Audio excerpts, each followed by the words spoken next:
fucking with me, boy, you tweaking. Ready for war, I just need me a reason. I'm getting buckets in regular season. Honestly wondering. All right, so as you guys know, the Crazy Ambassador series, a smashing success for the Ron Stewart YouTube channel. So I figured the Crazy Ambassador himself, I'd hop on here and I would just address the people heading into our most anticipated season since we've been doing this.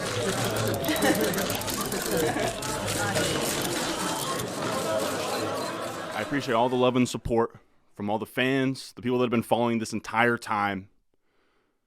So with that being said, I'd like to open it up to some questions from the people. I know it's been a while. I'd just like to get some things off my chest here. Yep, you over there? The last Crazy Ambassador video was on June 8th, 2022, over a year ago. A lot of people are wondering where you've been and if the series is dead. Well, I've been out here for the last 2 years in a productive struggle. We've been tanking, we've been paying our dues, I've been putting in the work behind the scenes, but we're back. We had an entire year plus of work going on. We had some orphans in our league. I had to get the commissioner under control, get some replacements in, but we're ready to rock. I'm here. I'm better than ever to bring you guys a championship after all this time. I am doing it for the Ron Stewart channel, for all the believers out there, for all the subscribers. It's time to win. Yep, the young lady in the back. Yeah, Crazy Ambassador, are you aware that you took Robert Woods 7 picks before Cooper Kupp in the startup draft? Some are starting to wonder if you even know what you're talking about. What do you have to say to those people?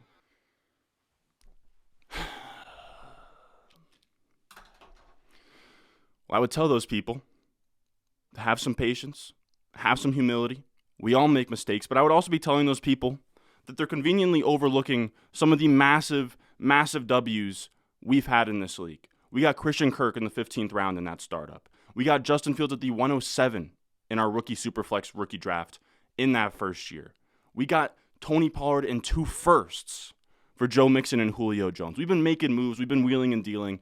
Yes, have we had a slip-up, 1-2 slip-ups? Yes. Everybody makes mistakes.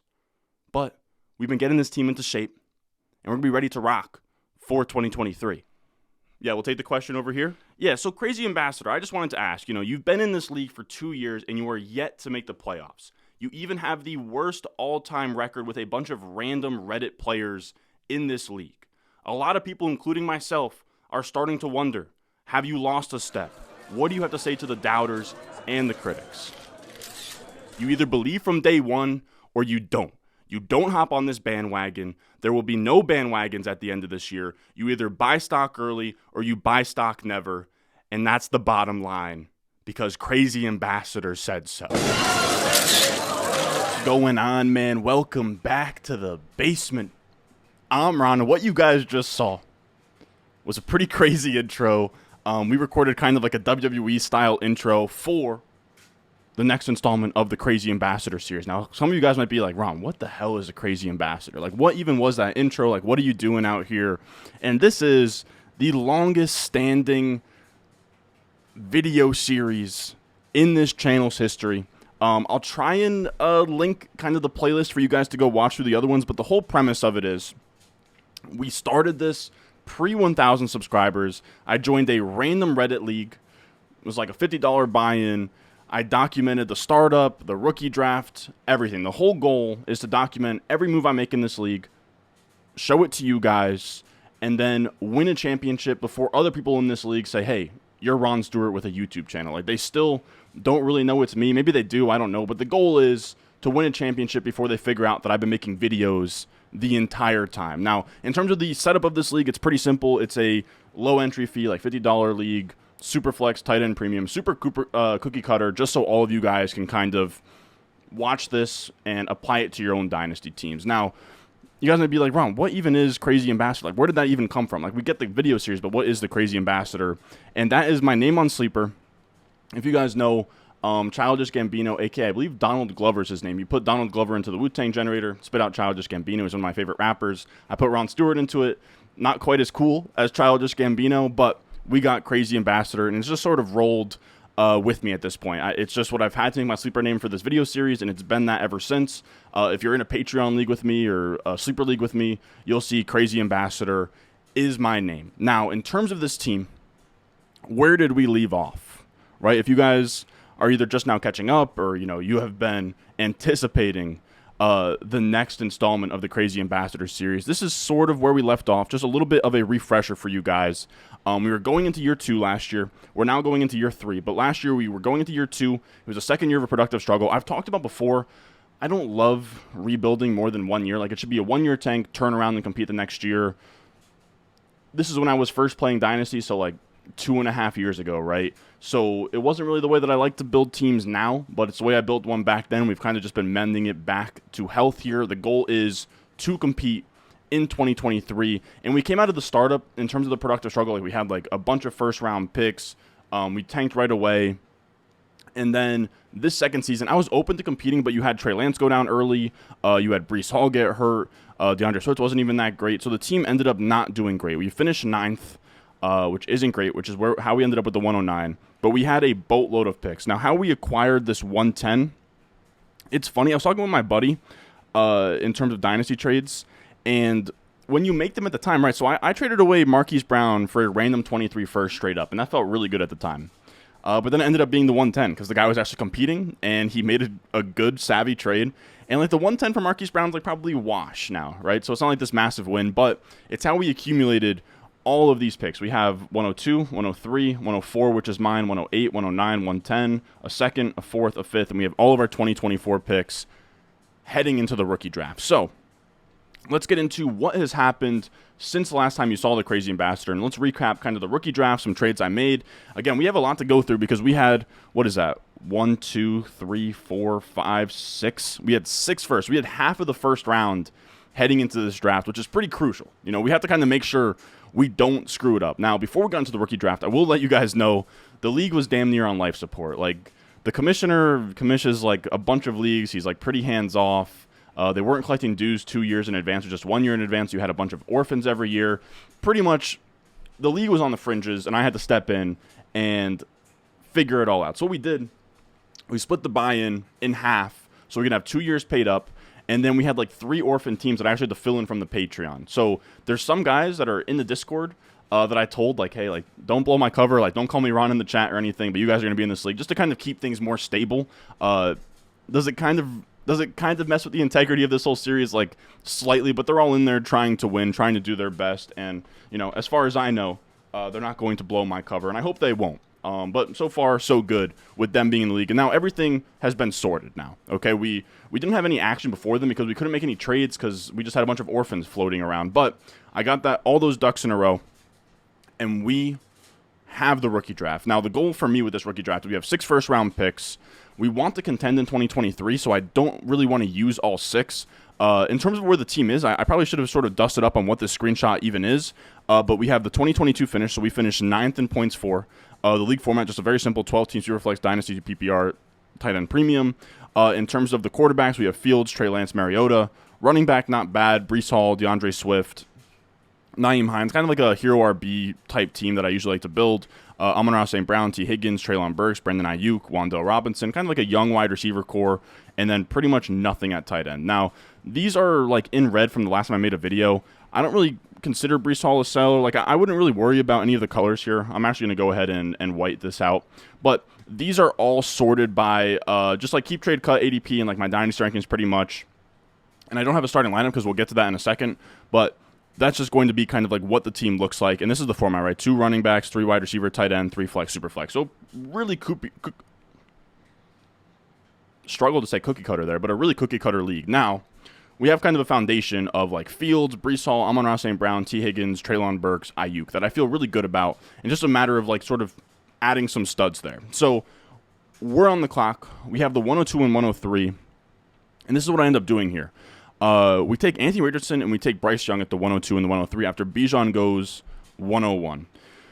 Now, we do have Justin Fields and we have Trey Lance, but Trey Lance has kind of always been a question mark, and I don't mind having an abundance of like young upside quarterbacks, right? Like, there's a lot in the range of outcomes for Anthony Richardson and Bryce Young, right? Like these are guys who could be first round picks in startup drafts in a year. Right, so I don't mind throwing quantity at the position because of the value ceiling of a quarterback, right? Like we talk about it all the time. The top 8 picks are pretty much quarterbacks and startups.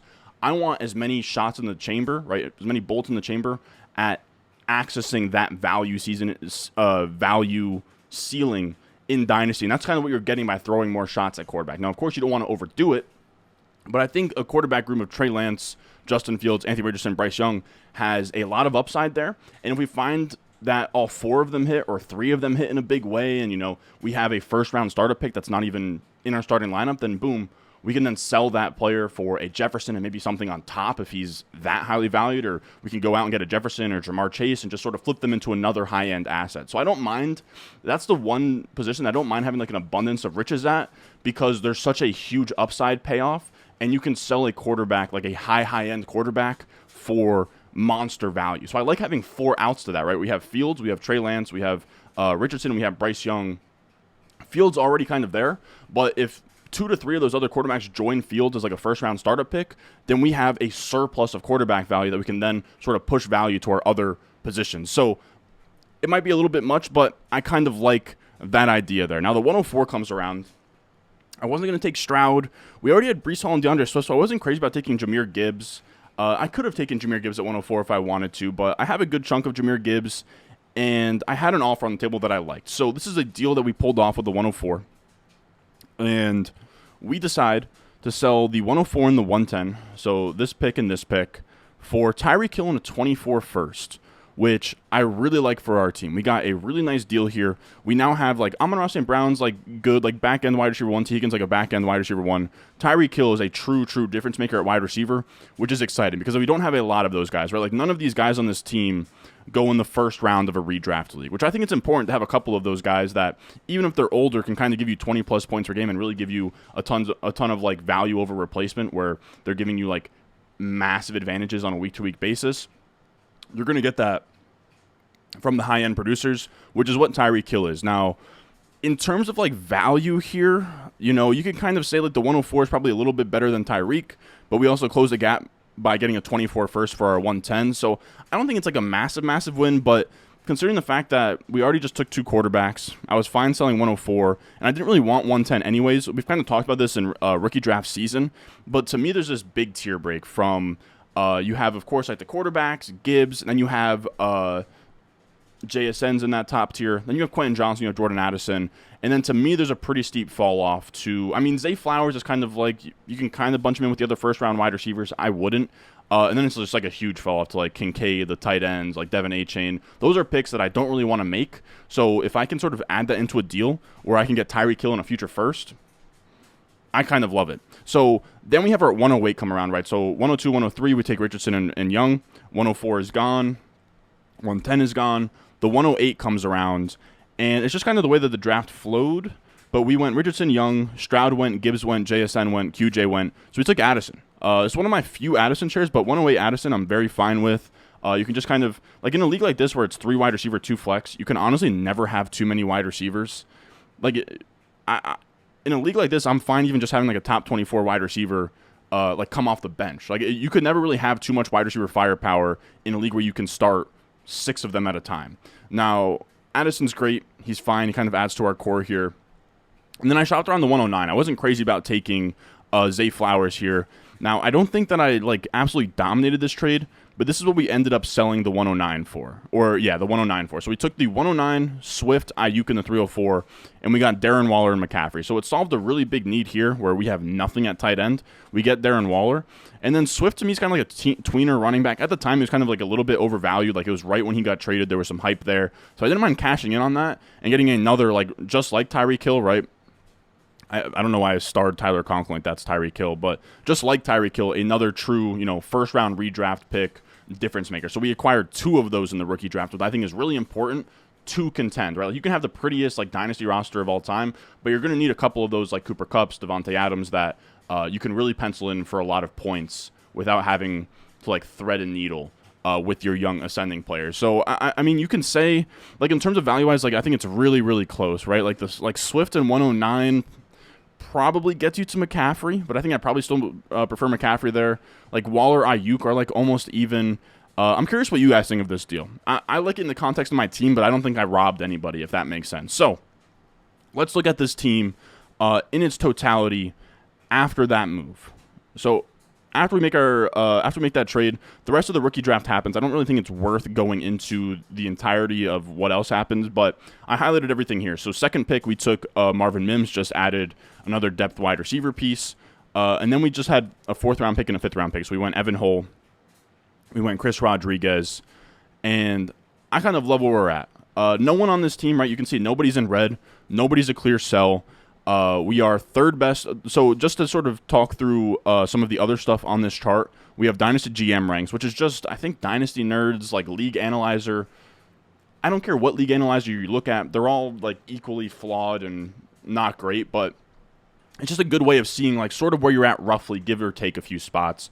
1st in Dynasty value, 3rd in contending value.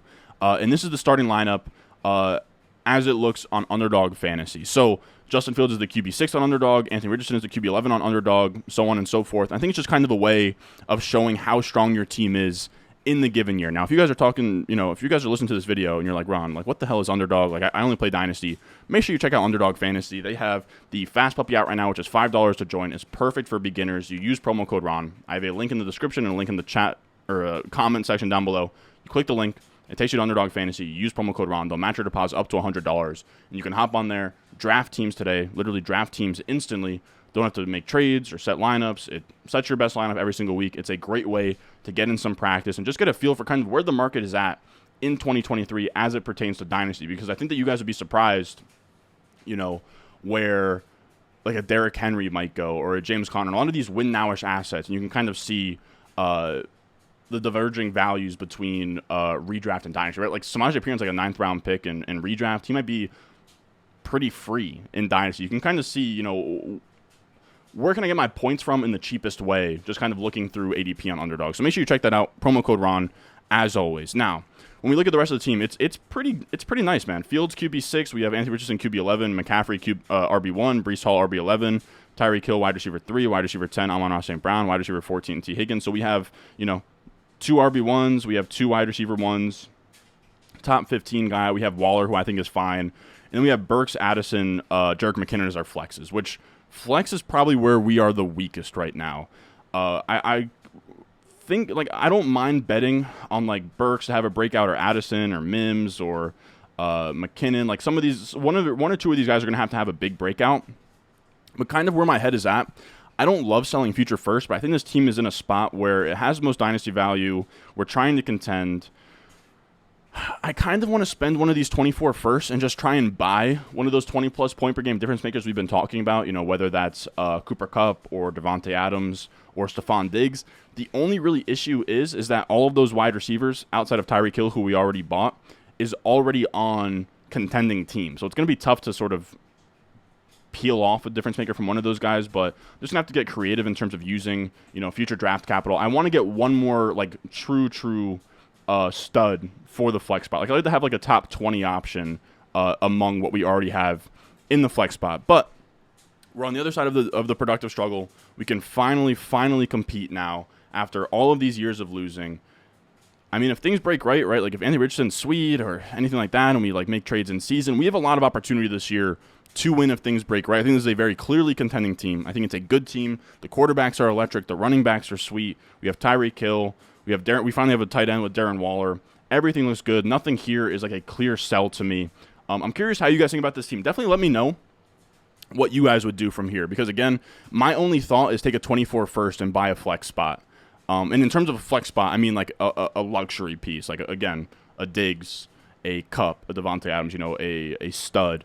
That maybe like even moves T. Higgins into the flex spot. So that's where my head is at, but I'm curious what you guys would do. I think that this is very clear. It's time to contend. It's just a matter of potentially using future draft capital to beef up the team that much more. So that is, I believe, our 7th installment of the Crazy Ambassador series.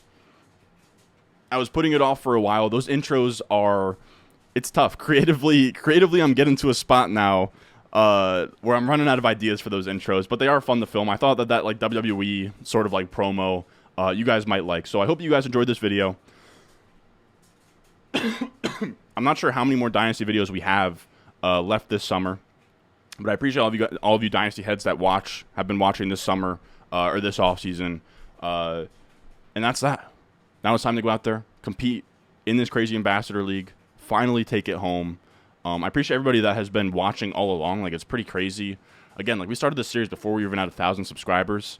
And trust me, I take note of all the guys who were watching back then and commenting. Like, I really do appreciate you guys, just for, keeping me pushing, keeping me motivated and everything.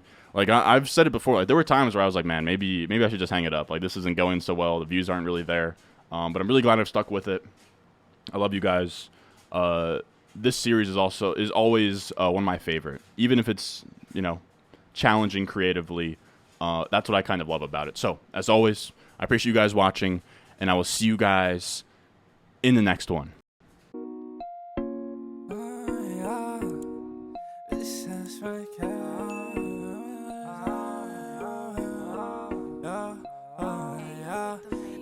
Stones, like this froze, ice cold, oh.